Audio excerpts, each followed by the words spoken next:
ต้อนรับทางเข้าสู่ระยะสัมภาษณ์กับรายการเวียงจันทร์มิวสิกระยะนี้เราเพื่อรวมนำเสนอท่านนั้นได้รับผู้เกี่ยวกับบาดก้าวกันก้าวเข้าสู่วงการเพลงก้าวเข้าสู่วงการบันเทิงของศิลปินหลากหลายค่ายเพลงแนะนำท่านนั้นได้รับผู้กันอาทิตย์นี้พิเศษเนาะเพื่อเป็นการร่วมใจกันเนาะส่งกำลังใจไปที่เมืองสนามไซแขวงอัตตปือและบรรดาแขวงอื่นๆเนาะที่ได้รับภัยพิบัติเนาะน้ำท่วมในครั้งนี้บ่เฉพาะแต่อยู่ที่แขวงอัตตปืออยู่แขวงภาคเหนือหลายแขวงก็ด้วยกันก็ได้รับผลกระทบเช่นเดียวกันมื้อนี้พวกเขาจะนำเสนอท่านนั้นได้มาพูดกันเนาะกับศิลปินจากค่ายเพลงต่างๆเนาะที่จะนำเสนอให้ทุกท่านนั่นได้รับรู้เกี่ยวกับการร้องเพลงเนาะที่ช่วยเนาะเป็นอีกหนึ่งแห่งใจส่งไปให้กับผู้ที่ประสบภัยพิบัติน้ำท่วมอยู่ที่ทางแขวงอัตตปือในครั้งนี้กับแขกพิเศษของพวกเราในวันนี้แล้วก็คือน้องกี้อารุณวรรณเนาะเจ้าของเสียงเพลงสาวรุ่นคามไพ่เมืองเสียงเคยเวียงจันทร์แล้วก็บทเพลงแฟนเก่าแล้วก็ใหม่ล่าสุดถือว่าเป็นเพลงพิเศษเนาะเพื่อมอบส่งกำลังใจไปให้กับพี่น้องชาวแขวงอัตตปือกับบทเพลงฝากใจไปเสร็จน้ำตาวันนี้พวกเขาจะมาพูดกันเนาะเกี่ยวกับการผลิตเสียงเพลงดังกล่าวนี่เพื่อมอบเป็นกำลังใจให้กับพี่น้องชาวแขวงอัตตปือและศิลปินอีกท่านหนึ่งเนาะก็คือศิลปินแอร์คันแก้วเจ้าของเสียงเพลงบ่ได้หลายใจแต่มีไว้เพื่อสำรองและก็กำลังจะมีผลงานเพลงใหม่ออกมาให้ครานั้นได้รับชมรับฟังกันโดยส่วนตัวและในระยะที่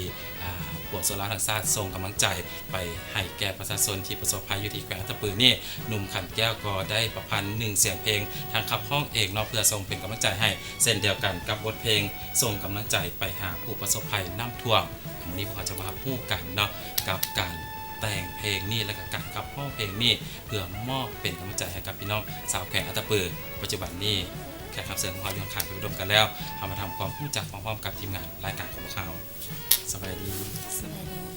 ต้อนรับเนาะทั้งสองเข้าสู่รายการเวียงจันทร์มิวสิกอีกครั้งหนึ่งเชิญศิลปิน2ท่านนี้เนาะก็เคยมาร่วมสัมภาษณ์กับรายการเวียงจันทร์มิวสิกของเรากันแล้วทางเกียร์นุมันก็เคยมาร่วมสัมภาษณ์และการแนะนำผลงานเพลงในระยะผ่านมาเราให้มีทางแฟนเพลงนั้นได้รับรู้กันแอร์ขันแก้วก็เช่นเดียวกันแต่ถึงอย่างไรก็ตามเนาะมาถึงปัจจุบันนี้ให้ทั้งสองเนาะนำตัวอย่างเป็นทางการกับมิตรแฟนรายการของเราก่อนอีกครั้งหนึ่งสบายดีกี้อรุณวรรณเนาะเจ้าของผลงานเพลงแฟนเก่าแล้วก็ไพ่เมืองเสียงเคยเวียงจันทร์แล้วก็เพลงใหม่ล่าสุดเนาะเป็นเพลงพิเศษเพลงฝากใจไปเสร็จน้ำตาส่งถึงพ่อแม่ประชาชนเนาะแขวงอัตตปือเจ้าสวัสดีข้าพเจ้าเอคันแก้วเจ้าของผลงานเพลงบ่ได้หลายใจแต่มีไว้เพื่อสำรองแล้วก็เพลงพิเศษเป็นเพลงส่งกำลังใจไปหาผู้ที่ประสบภัยน้ำท่วมเจ้าก็ถือว่าเป็นบทเพลงพิเศษใหม่ล่าสุดเลยเพื่อร่วมกันส่งกำลังใจให้กับพี่น้องผู้ที่ประสบภัยพิบัติน้ำท่วมอยู่ที่แขวงอัตตปือทั้งสองศิลปินก็ได้ประกอบส่วนในการร้องเพลงดังกล่าวนี้เพื่อเป็นกำลังใจให้ก่อนที่จะมาพูดเรื่องราวเกี่ยวกับเพลงพิเศษของศิลปินทั้งสองนี่ถามคืนกันก่อนนะครับระยะผ่านมากับผลงานเพลงเฮาเนาะระยะผ่านมากับเสียงตอบรับจากแฟนเพลงเป็นอย่างไรหลังจากที่ว่าเฮาได้สัมภาษณ์ผ่านทางรายการเข้าไปและก็การแสดงต่างๆบอกจังซี่หรือว่าเสียงตอบรับจากแฟนเพลงกี่ก็มีความรู้สึกว่าเพลงที่ผ่านมาเนาะที่ได้ปล่อยออกมาหนึ่งเป็นเพลงแฟนเก่าเนาะแล้วก็ส่งมาแล้วก็เป็นเพลงสาวรุ่นคามส่งเพลงนี้ก็รู้สึกว่ามีการตอบรับเป็นอย่างดีเนาะแล้วก็มาเพลงที่3เป็นเพลงคู่เนาะให้เสียงเคยเวียงจันทร์ก็มีกระแสตอบรับจากพ่อแม่ประชาชนหลายเก่าเนาะก็คือว่าโดยส่วนตัวเพลงของกี้มีอยู่สาวรุ่นคามห้องเดียวเจ้าและเพลงแฟนเก่ากับ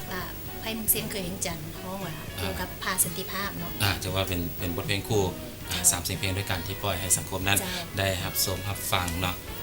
ก็มีการต้อนรับที่ดีจากแฟนเพลงโดยดีเสมอมาสำหรับกี้เองกับการเป็นนักร้องเทศไทยแฟนเพลงนะครับผู้เฮาหลายขึ้นจากแอร์เดโดยสำหรับน้องเองเนาะภายหลังที่ได้มาสัมภาษณ์อยู่รายการนี้เนาะเพลงที่1บ่ได้หลายใจแต่มีไว้เพื่อสำรองก็เห็นว่ามีคนฮู้จักหลายขึ้นจากที่คนบ่เคยฮู้จักก็ฮู้จักจังซี่นะเพราะเขาบ่เคยเป็นนักร้องจักเทื่อบ่เคยอัดเพลงจักเทื่อในตอนนั้นแล้วก็อัดเพลงทำอิฐออกมาก็ถือว่าแบบมันได้เกินที่ความตั้งใจเฮาตั้งไว้นะมันเกินคาดที่เฮา ถือว่าเป็นซิงเกิลทำอิฐบทเพลงทำอิฐเลยที่เราได้คับห้องแล้วก็ปล่อยออกอากาศไปทางโทรภาพแล้วก็วิทยุแล้วก็ทาง YouTube ก็ได้รับการตอบรับดีจากแฟนเพลงเจ้าหลังจาก3เสียงเพลงนี่เนาะเสียงเพลงของผ่านไปบทเพลงทำอิฐและของกี้มี3เสียงเพลงด้วยกันที่ว่าผ่านพ้นไปเนาะกับการเป็นศิลปินต่อมาเด็ดระยะต่อมากับบทเพลงใหม่ล่าสุดเลยถือว่าเป็นบทเพลงพิเศษเพื่อส่งกำลังใจไปให้กับพี่น้องสาวแขวงอัตตปือกับบทเพลงนี้ได้เป็นยังไงมาจังไดจึงว่าได้ขับห้องกี้บทเพลงล่าสุดนี้เป็นเพลงส่งกำลังใจให้สาวแขวงอัตตปือนี่เนาะเป็นเพลงที่กี้ได้มาจากผู้หนึ่งเนาะที่อยู่ใน Facebook เนาะเจ้า อยู่ใน Facebook ซึ่งว่าเพิ่นเป็นอาจารย์แต่งเพลงแต่ดุลแล้วแต่ว่าเพิ่นก็บ่ได้เอามาถ่ายทอดน้ำไผเนาะแล้วกี้ไปเห็นแล้วกี้ก็รู้สึกว่าเห็นเพิ่นออกจากเฟซกี้ได้ฟังกี้ก็มักนะมักก็เลยว่ามักเพลงนี้ก็เลยได้โอ้ลมกับเพิ่นก็ได้เซตทาง Messenger โดยเซตทาง Messenger ก็ได้ฮู้จักกับเพิ่นได้ลมระยะนึงแล้วก็เลยว่า มอบเพลงนี้ให้กี้ประสานแสดงว่ามีอาจารย์ผู้นี้เป็นหมู่อยู่ทาง Facebook ของกี้แม่นแล้วเพิ่นได้ห้องบทเพลงฝากใจไปเส้นน้ำตาถือว่าห้องผ่านทาง Facebook หรือว่าสื่อออนไลน์ซื่อๆแต่ว่ายังบ่ทันได้อัดแผ่นหรือว่ายังบ่ทันได้เข้าห้องอัดครั้งแรกประมาณนี้แม่นแล้วพอกี้ได้ฟังก็มีความสนใจเจ้ากี้ได้ฟังก็มีความมักความประทับใจเนื้อเพลงดีเนื้อหาดีกี้ก็เลยมักเนาะก็เลยได้ขอเพิ่นก็ถือว่ากี้ก็จะเป็นอีก1ส่วนร่วมในการส่งกำลังใจให้กับพี่น้องสาวแขวงอัตตปือเป็นยังไงเวลาที่เราติดต่อกับพันเพื่อนแล้วเพิ่นว่าสั้นให้กี้เอาเพลงนี้ไปสื่อความหมายหรือว่าเป็นตัวแทนห้องให้อาจารย์เด้อเป็นยังไงหลังจากที่มันตอบก็มีความรู้สึกดีใจเนาะก็มีความรู้สึกดีใจที่เพิ่นได้มอบเพลงนี้ให้เฮาประสานต่อเนาะก็เฮาก็อยากห้องเพลงนี้เพื่อส่งเป็นกำลังใจให้จากทางสาวแขวงอัตตปือเมืองสนามไซเนาะที่ประสบภัยในตอนนี้เนาะอยากกี้ก็อยากเป็นส่วนหนึ่งแหละที่ว่าอยากประสานเพลงนี้ส่งไปให้พี่น้องประชาชนเจ้าก็ถือว่าอยากมีส่วนร่วมในการส่งกำลังใจเนาะให้กับพี่น้องผู้ประสบภัยพิบัติน้ำท่วมอยู่ที่เมืองสนามไซแขวงอัตตปือก็เลยได้จากอาจารย์ผู้นี้เนาะแสงพระจันทร์สิริโภคามอบหมายให้เนาะกับบทเพลงนี้ให้กี้นั่นขับห้องแล้วเป็นตัวแทนสื่อความหมายดีๆเพื่อเป็นกำลังใจให้กับเจ้าสำหรับแอร์เป็นยังไงกับบทเพลงนี่เนาะส่งกำลังใจไปหาผู้ประสบภัยน้ำท่วมกับบทเพลงนี้สำหรับบทเพลงนี้เป็นบทเพลงที่เขียนขึ้นจากใจในเมื่อที่ได้รับข่าวเมื่อได้รับข่าวเลยแบบรู้สึกสะเทือนใจตกใจแบบเป็นอย่างเหตุการณ์ที่ต้องเกิดขึ้นนะก็เลยว่าบ่ฮู้แนวสิเว้าแนวใดในตอนนั้นแบบลักษณะคือมันอึ้งมันตันใจก็เลยว่าจับมิกมาเขียนเพื่อบรรยายความรู้สึกในตอนนั้นแล้วพอดีมานั่งแล้วก็มาอัดลง Facebook มาอัดเป็นเสียงสดลง Facebook แล้วพอดีอาจารย์สมสนุกเพิ่นประกาศใน Facebook ว่าเพิ่นเปิดรับนักร้องที่เป็นมือสมัครลิ้นและนักร้องที่เป็นมืออาชีพว่าไผที่อยากอัดเพลงส่งกำลังใจไปอัตตปือหรือว่าส่งกำลังใจให้พี่น้องผู้ที่ประสบภัยน้ำท่วมแม่นเพิ่นอัดให้ฟรีเพิ่นว่าเป็นการนึงก็เป็นการประกอบส่วนส่งกำลังใจน้องก็เลยส่งบทเพลงนี้ไปหาเพิ่นในตอนแรกก็บ่ได้คิดดอกว่าเพลงนี้สิได้อัดมาส่งกำลังใจไปเพราะว่าอาจารย์สมสนุกหลังๆเพลงเพิ่นอัดนี่เพิ่นก็เอาเพลงพอสมควรแต่ตอนนี้เพิ่นเฮ็ดฟรีแล้วก็บ่เชื่อนั่นแรกๆก็คือว่ามันเป็นไปได้บ่นะก็คือว่าเพิ่นต้องเอานักร้องที่ดีๆหรือว่านักร้องที่เป็นมืออาชีพแท้นะแต่ก็เลยได้ส่งงานบทเพลงที่เฮาแต่งจากใจเฮาน่ะไปให้เพิ่นฟังแล้วเพิ่นว่าเพิ่นก็ตกลงว่าอาจารย์สิเป็นคนอัดให้เพิ่นก็อัดให้เลยก็ถือว่าห้องด้วยความตั้งใจห้องจากความรู้สึกของตัวเองเลยเมื่อเห็นผู้ประสบภัยน้ำท่วมอยู่ที่แขวงอัตตปือเห็นความทุกข์ความโศกของพี่น้องชาวแขวงอัตตปืออยากเป็นกำลังใจให้เขียนเองเลยบทเพลงนี้แต่งเองโดยแม่นจากใจจากความรู้สึกเขาเลยโดยแรกๆก็บ่ได้คิดว่ามันเป็นเพลงดอกแบบอยากเว้าความรู้สึกนะแบบมันเป็นหยังมันเหตุการณ์นี่มันคือเกิดขึ้นได้จังซี่นะแบบอยากบรรยายความรู้สึกแล้วเขียนไปเขียนมามันก็กันก็คือจังว่ามาเฮ็ดมาเรียงคำใหม่ให้มันเป็นเพลงจังซี่นะ ก็ถือว่าเป็นเพลงนี้ออกมาแล้วก็มอบส่งเป็นน้ำใจให้กับพี่น้องชาวแขวงอัตตปือจากศิลปินขันแก้วเนาะกับกี้อรุณมานเป็นยังไงกับบทเพลงนี่ถือว่าเฮาได้ถ่ายทอดเนาะความรู้สึกดีๆความเป็นห่วงเป็นใยหาพี่น้องชาวแขวงอัตตปือหลังจากที่เฮาปล่อยเพลงนี้ออกไปเนาะเข้าห้องอัดเรียบร้อยแล้วเป็นยังไงรับเสียงตอบรับจากแฟนเพลงหรือว่ากำลังใจที่เฮามอบไปให้พี่น้องอยู่ที่แขวงอัตตปือก็รู้สึกว่าดีหลายขึ้นดีก็เขาก็คอมเมนต์มาจากข้อความกับมวลหลายว่าซั่นเพลงนี้ถือว่ามวลหลายเนื้อหาดีเนาะเพิ่นก็ส่งมาเนาะส่งมาถามว่าเนื้อหาดีหลายเด้อเพลงนี้เด้อมักก็จะส่วนหลายคนก็มักเพลงนี้หลายนะเห็นแฟนเพลงมากคักเนาะในน้ำเสียงเฮาเป็นยังไงรู้สึกยังไงเด้แฟนเพลงมากคักในน้ำเสียงเฮากับอารมณ์การถ่ายทอดเสียงเพลงที่เนื้อหาดีๆสิสำหรับกี้เองเนาะก็ดีใจเนาะที่ได้ห้องเพลงนี้ส่งเป็นกำลังใจให้ชาวแขวงอัตตปือเนาะเมืองสนามไซหมดทุกคนเนาะกี้ก็บ่นึกบ่ฝันเนาะว่าเหตุการณ์ครั้งนี้เนาะมันจะเกิดขึ้นในบ้านเฮาเนาะในเมื่อมันเกิดขึ้นแล้วพวกเฮาทุกคนก็ควรซอยๆกันเนาะคือกี้เองเนาะก็เคยได้ซอยเอาเครื่องไปบริจาคอยู่ประตูไซเนาะเพื่อซอยผู้ประสบภัยน้ำท่วมอยู่แขวงอัตตปือแล้วก็ได้ห้องเพลงทีกี้ห้องเนาะที่ว่าเพลงทีผ่านๆไปที่กี้ได้บอกเนาะเพลงส่งใจไปเสร็จน้ำตาเนาะได้มอบให้พ่อแม่ประชาชนแขวงอัตตปือก็ถือว่าเพื่อเป็นกำลังใจให้กับพี่น้องชาวแขวงอัตตปือเขาก็เป็นอีกส่วนหนึ่งในนามศิลปินก็ได้มอบเพลงนี้ฝากต้อนถึงพี่น้องชาวแขวงอัตตปือให้มีกำลังใจในการสู้ชีวิตต่อไปสำหรับขันแก้วเด็กกับบทเพลงนี้ที่ว่าเฮาขับห้องออกไปเป็นยังไงความรู้สึกเฮาหลังจากที่เฮาปล่อยให้สังคมนั้นได้รับรู้กันโดยเฉพาะคือตอนปล่อยและอย่าทำอีกเลยห้องสดผ่านทาง Facebook สำหรับบทเพลงนี้ก็รู้สึกดีใจอยู่บ่อนว่าความหวังที่น้องหวังไว้ว่าอยากให้ไผคนนึงที่ได้ยินเพลงนี้นะและอยากให้เป็นอีกส่วนนึง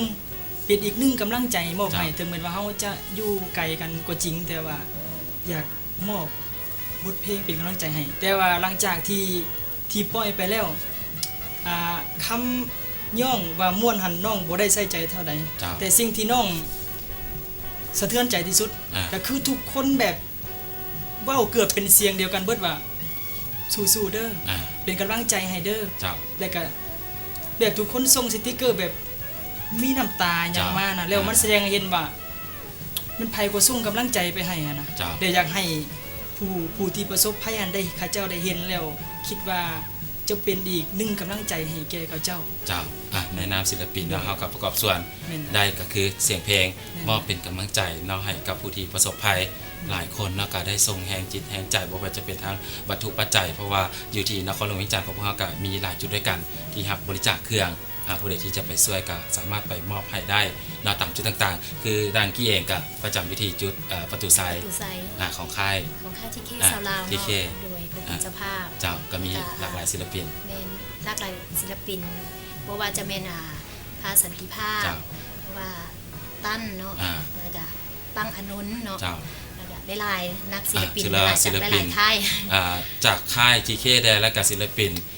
ที่ว่าบริษัทกัดค่ายแดหลายคนที่ว่าไปร่วมเป็นจิตหนึ่งใจเดียวกันอยู่ที่ประตูไซเพื่อมอบและก็หับเครื่องช่วยเหลือส่งให้กับพี่น้องชาวแขวงอัตตปือถือว่ากี้ก็มีส่วนร่วมในครั้งนั้นนอกจากนี้ก็ยังได้มอบเสียงเพลงและเศร้าจนคำตั้งใจอีหลีเนาะตั้งใจเฮ็ดอีหลีเฮ็ดด้วยใจอีหลีมอบให้กับพี่น้องชาวแขวงอัตตปือเอาเป็นว่าระยะนี้เนาะพวกเราจะพักแข่งขันนั้นได้ไปที่ตามรับชมรับฟัง2เสียงเพลงนี่กันก่อนนอกจากศิลปินทับเสื้อของพวกเราเพื่อเป็นการมอบกำลังใจเนาะเยียวยาจิตใจเนาะของผู้ที่ประสบภัยพิบัติในครั้งนี้เนาะกับบทเพลงฝากใจไปเสร็จน้ำตาจากกี้อรุณวันและ1เสียงเพลงนอกจากขันแก้วกับบทเพลงส่งกำลังใจไปหาผู้ประสบภัยน้ำท่วมอยู่ที่แขวงอัตตปือจะสร้างความประทับใจแก่ทุกท่านได้หลายสถานไปที่ตามมาชมกันก่อน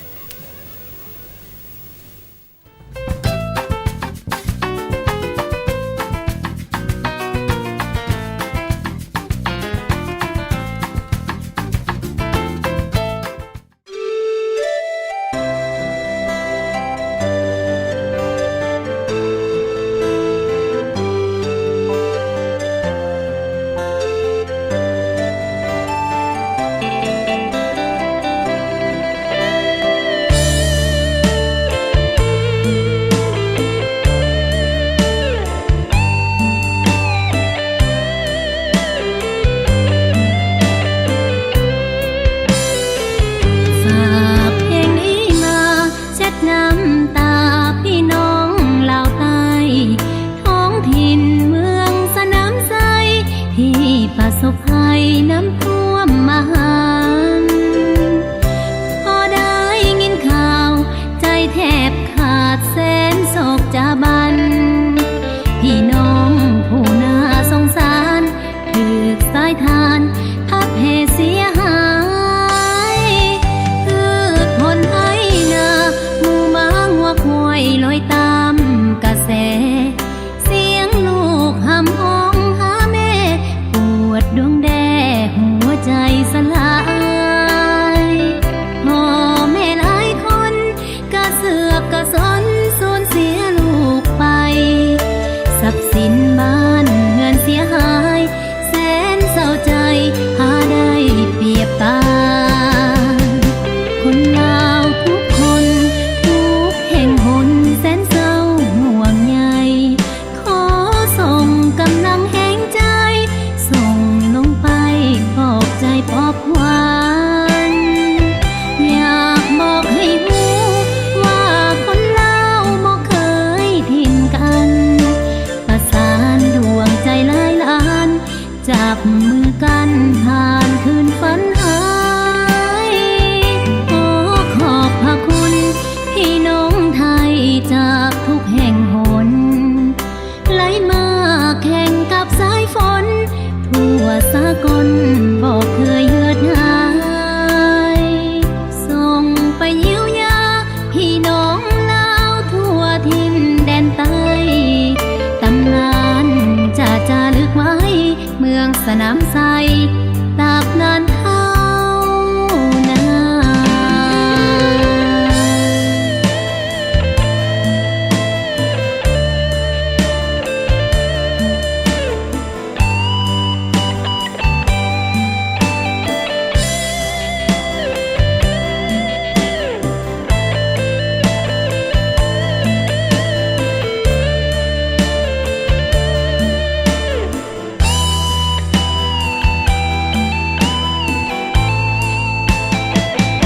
คนลาวทุกคนทุกแห่งหนแสนเศร้าห่วงใยขอส่งกำลังแห่งใจส่งลงไปปลอบใจปลอบหวานอยากบอกให้รู้ว่าคนลาวบ่เคยทิ้งกันประสานดวงใจหลายล้านจับมือกันผ่านคืนฝันหายขอขอบพระคุณพี่น้องไทยจากทุกแห่งหนไหลมาแข่งกับสายฝนทั่วสากลบอกเคยเหือดหายส่งไปเยียวยาพี่น้องลาวทั่วทินแดนใต้ตำนานจะจารึกไว้เมืองสนามไทรตราบนานเท่านาน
เจ้าเครียดให้ภัย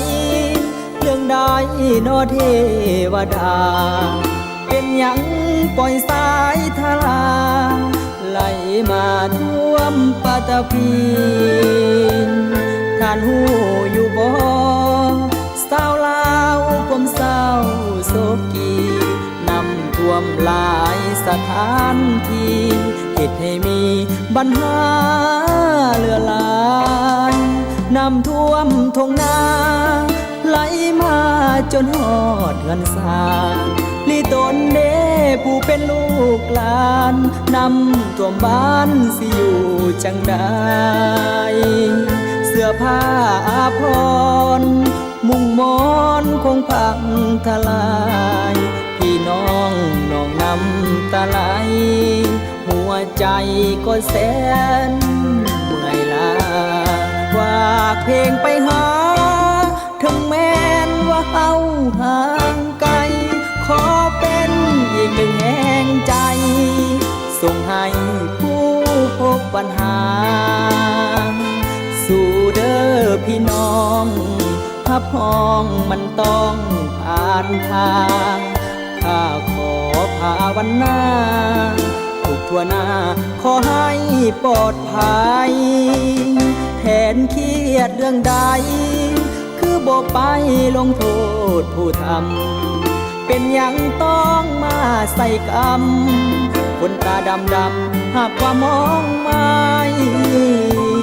ท่านเทวดาคือบ่มีความโปร่งใสพวกเขาทำผิดเรื่องใดท่านจึงได้ใส่โทษมหันต์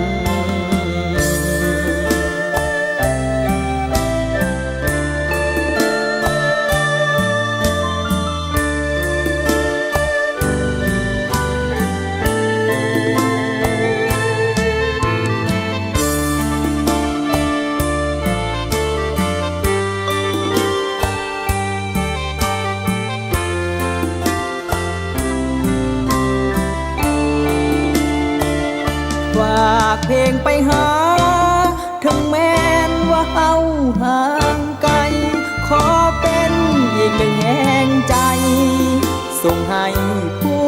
พบปัญหาสู่เด้อพี่น้องถ้าพ้องมันต้องผ่านทางข้าขอภาวนาทุกทั่วหน้าขอให้ปลอดภัยแทนเครียดเรื่องใดคือบ่ไปลงโทษผู้ทำเป็นอย่างต้องมาใส่กรรมคนตาดำหากว่ามองไม่ท่านเทวดาคือบ่มีความโปร่งใสพวกเขาทำผิดเรื่องใดท่านจึงได้ใส่โทษมหันต์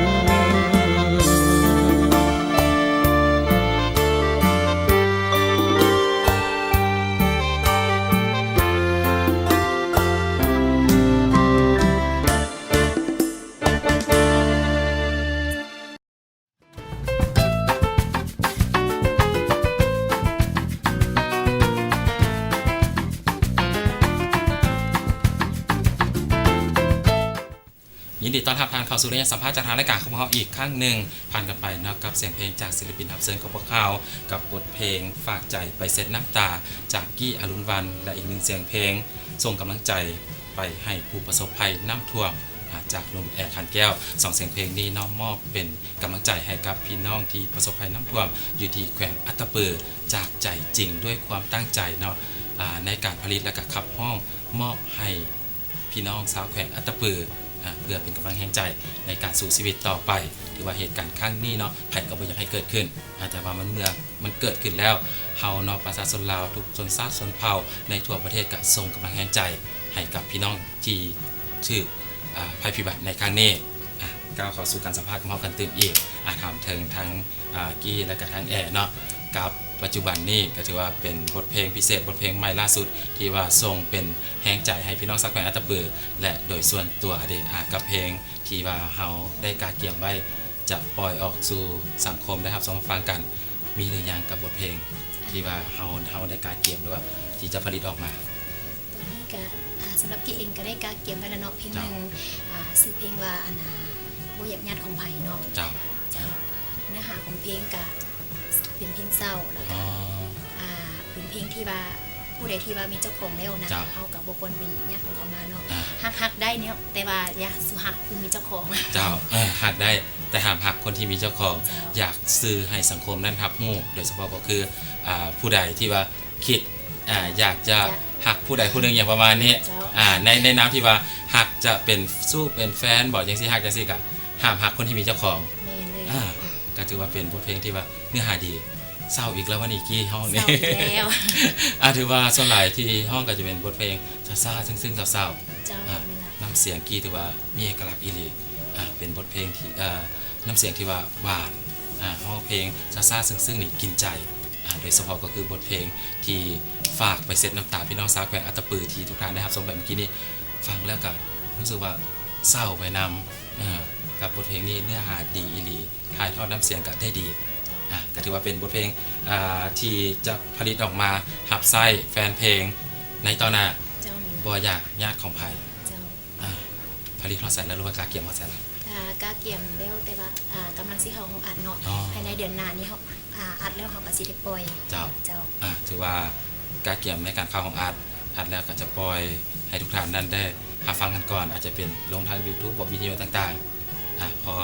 ถ่ายทำแล้วรู้ว่าสิถ่ายทำพร้อมจังได๋ เรื่องไทยทำนี้ยัง ยังเถื่อ เจ้า อาจจะปล่อยเป็นออดิโอ เจ้า ให้แฟนเพลงได้รับชมรับฟังทางวิทยุกันก่อนแล้วก็ลง YouTube กันก่อน เจ้า หลังจากที่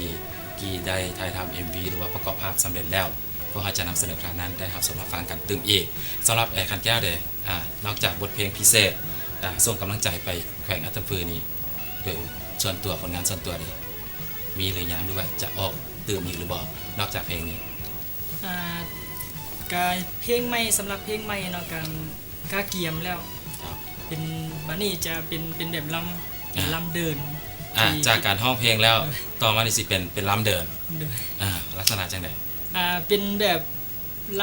ำเดินขึ้นมามันเข่าเขาอยากจะเฮ็ดในสิ่งที่ตัวเองมักลำมาดนแล้วก็เลยว่าเฮ็ดเป็นล เจ้า ำชื่อว่าลำกะเตือนใจสาว Facebook เตือนใจสาว Facebook กาเกียมฮอดใส่แล้วนี่ กาเกียมก็คือได้เข้าห้องอัดแล้ว เข้าอันแล้วล่ะ เข้าห้องอัดแล้วก็มีแต่เพิ่นยังมิกอยู่ อ๋อเจ้าเนื้อหาสาระดีเดกับบทเพลงนี้อยากให้ผู้ที่ได้รับชมมาฟังและฮู้ถึงอย่างกับบทเพลงนี้ จึงว่าเตือนใจสาว Facebook นี่เตือนเพิ่นว่าจังได๋ เนื้อหาก็คือแบบว่า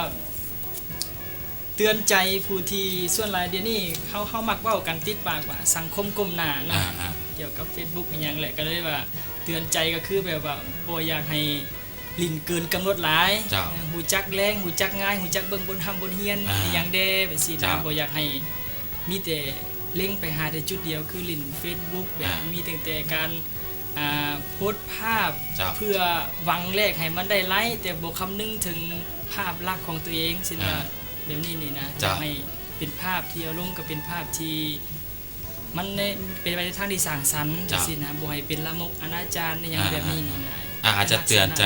สังคมประมาณนี้กับสื่อสังคมออนไลน์ก็มีทั้งสิ่งดีและก็สิ่งที่บ่ดี เวลาที่เฮาเบิ่งหรือว่าเขาที่ตามรับชมเฮาก็เลือกในสิ่งที่ดีมาปฏิบัติสิ่งที่บ่ดีก็บ่ต้องเบิ่งแล้วก็ปาทิ้งไป และก็ขอให้ลิ้นอยู่ในขอบเขต แม่นแหละรู้จักเวลา บ่แม่นยามใดก็สิก้มมือโทรศัพท์ประมาณนี้ โดย เราถ่ายที่ตามรับชมรับฟังเนาะกับผลงานนี้ก็ถือว่าอาจจะมีประโยชน์หลายเนาะต่อกับสังคมแล้วก็กับผู้ที่ติดตามรับชมรับฟังเป็นการเตือนใจที่ดีเนาะสำหรับแฟนเพลงของแอร์ขันแก้วเองที่กำลังจะได้รับชมในใหม่ๆนี่จักหน่อยเนาะถ้าผลงานเพลงนี้ออกมาแล้วอาจจะนำเสนอสู่แฟนเพลงนั้นได้รับชมรับฟังผ่านทางรายการของพวกเขาท่านี้นะฝากอย่างถึงมิตรฮักแฟนรายการของเราก็คือมิตรฮักแฟนเพลงของทางกี้แดและก็แอร์แดกับการตั้งใจในการผลิตเสียงเพลงมาหับใจสังคมและก็การที่ข้าเจ้านั้นช่วยสุขยุ่และก็ให้กำลังใจกดไลค์กดแชร์ติดตามเราด้วยดีเสมอมาผ่านทางรายการเรากี้ก็ขอขอบใจแฟนเพลงทุกคนเนาะที่ให้กำลังใจกี้ตลอดมาและกี้ก็ขอฝากผลงานเพลงใหม่ที่จะได้ออกมาหับไส้แฟนเพลงในใบนี้เนาะก็คือชื่อเพลงว่าบ่อยากญาติของไผเนาะเจ้าก็ถือว่าเป็นบทเพลงใหม่ล่าสุดของกี้ที่จะนำเสนอสู่แฟนเพลงนั้นได้รับชมรับฟังสำหรับแอร์คันแก้วได้ฝากอย่างถึงแฟนเพลงที่ให้เกียรติติดตามรับชมและก็ให้กำลังใจได้โดยก่อนอื่นก็ขอขอบใจผู้ที่ติดตามเนาะผลงานเพลงหรือว่าแฟนเพลงแล้วก็พิเศษที่สุดแม่นอยากขอบใจอาจารย์สมสนุกหรือว่าห้องอัดเสียงแคนที่อยู่ทางสวรรณเขตที่เพิ่นเฮ็ดเพลงพิเศษให้เมื่อกี้นี้ก็คือเพลงส่งกำลังใจไปหาผู้ที่ประสบภัยน้ำท่วมและก็ขอฝากผลงานเพลงใหม่ รือว่าผลงานล่ำใหม่ก็คือเตือนใจสาว Facebook เจ้า ฝากให้ติดตามพวกเฮาเนาะก็คือดอกหญ้าทีมหรือว่าทีมของดอกหญ้าเนาะเป็นทีมสร้างขึ้นใหม่ช่วยติดตามและก็ให้กำลังใจพวกเฮาเพื่อว่าจะมีแรงบันดาลใจหรือว่ามีกำลังใจในเฮ็ดผลงานใหม่ออกมารับใช้สังคม เจ้าฝากไว้ก็แล้วกันเนาะกับศิลปินสองท่านนี้นะทางกี้อรุณวันและก็แอร์ขันแก้วเนาะกับผลงานเพลงใหม่ที่จะนำเสนอทางนั้นได้รับชมมาฟังกันนอกจากผลงานเพลงที่แต่งขึ้นมาครับห้องขึ้นมาพิเศษมอบเป็นกำลังใจเนาะให้กับพี่น้องชาวแขวงอัตตปือที่ประสบภัยพิบัติน้ำท่วมอยู่ในปัจจุบันนี้ก็มีผลงานเพลงใหม่ที่กาเกี่ยมไว้แล้วก็จะออกมาสู่สายหูสายตาให้ทุกท่านนั้นได้รับชมมาฟังกันบ่ว่าจะเป็นบทเพลงบ่อยากญาติของไผ่เนาะสำหรับกี้อรุณวันและกับบทเพลงเตือนใจสาว Facebook จากแอร์ขันแก้วอยู่ในทีมงานใหม่คือทีมงานดอกหญ้าาเป็นทีมงานใหม่ที่ว่าแอร์ขันแก้วเข้าไปร่วมงานนำฝากติดตามกันแล้วกันนะครับผลงานเพลงหรือว่าผลงานการแสดงต่างๆของทีมดอกหญ้าสำหรับแอร์ขันแก้วและกับเกียร์ล้นวันฝากไว้เป็นให้ทุกท่านนั่นช่วยกันในการส่งเสริมและก็ให้กำลังใจเนาะเพื่อศิลปินลาวของเรานั้นจะได้มีกำลังใจในการสร้างสิ่งดีๆมาใส่สังคมอีกครั้งหนึ่งและทุกท่านที่ติดตามรับชมอยู่ในปัจจุบันนี้อย่าลืมเนาะถ้าท่านใดมีจุดประสงค์อยากจะประกอบส่วนเนาะทั้งวัตถุปัจจัยต่างๆช่วยผู้ที่ประสบภัยพิบัติน้ำท่วมอยู่ที่แขวงอัตตปือก็อย่าลืมเนาะบริจาคได้ผ่านบัญชีธนาคารที่กำลังขึ้นหน้าจอนี่เนาะมี2ธนาคารด้วยกันซึ่งเข้าบัญชีโดยกงเลยเนาะกับธนาคารการค้าต่างประเทศลาวมีทั้งสกุลเงินกีบและสกุลเงินดอลลาร์และก็ธนาคารพัฒนาลาวเพื่อร่วมเนาะเป็นกำลังใจร่วมสมทบทุนเนาะเพื่อปิ่นปัวเยียวยาเนาะสภาพร่างกายสภาพจิตใจเนาะให้กับพ่อแม่ประชาชนที่ประสบภัยพิบัติน้ำท่วมอยู่ที่แขวงอัตตปือในครั้งนี้เซ็นศิลปิน2ท่านนี้ก็เป็นอีก1แห่งใจในการส่งกำลังใจเนาะมอบให้กับผู้ที่ประสบภัยพิบัติในครั้งนี้ก็ถือว่าเป็นการสร้างสิ่งดีๆและก็มอบกำลังใจดีๆให้กับแฟนเพลงก็คือผู้ประสบภัยในครั้งนี้ให้มีอนาคตที่ดีตลอดไปมอดีก็ต้องขอขอบใจเนาะทางกี้อรุณวันและก็แอร์ขันแก้วที่มาร่วมสัมภาษณ์กับรายการของพวกเราถือว่าเป็นการแนะนำสิ่งดีๆเล่าเรื่องประสบการณ์ดีๆและก็การสร้างกิจกรรมดีๆเนาะมอบให้ทางผู้ชมนั้นได้รับรู้กันและมอดีก็ขอขอบใจอีกครั้งหนึ่งและก็ขออวยพรให้ประสบผลสำเร็จเนาะกับทุกหน้าที่เวียกงานที่ปฏิบัติอยู่หรือว่าเฮ็ดอยู่โดยเฉพาะก็คือผลงานเพลงที่จะนำมาเสนอสู่แฟนเพลงได้รับชมกันก็ขอให้มีทางแฟนเพลงหลายๆและก็ขอให้ได้รับกำลังใจดีๆจากแฟนเพลงที่ติดตามรับชมอยู่เจ้าขอบใจนะเจ้าทำสมมติกันไปนะครับสิ่งดีๆจากทางรายการเฮาที่นำเสนอการนั้นได้รับรู้กันในอาทิตย์นี้ถือว่าเป็นอีกสิ่งหนึ่งที่พวกเราภาคภูมิใจอยากนำเสนอการนั้นได้รับรู้กับกำลังใจนอกจากศิลปินลาวของพวกเรามอบสู่พี่น้องสาวแขวงอัตตปือและอย่างเวลาของเราดำเนินมานี้สิ้นสุดลงเพียงเท่านี้ข้าพเจ้าน้อมพร้อมด้วยแขกรับเชิญลาทำสมไปก่อนเอาไว้พบกันใหม่ในอาทิตย์หน้าสบายดีเพลงนี้มาเช็ดน้ำตาพี่น้องลาวใต้ท้องถิ่นเมืองสนามไซที่ประสบภัยน้ำท่วม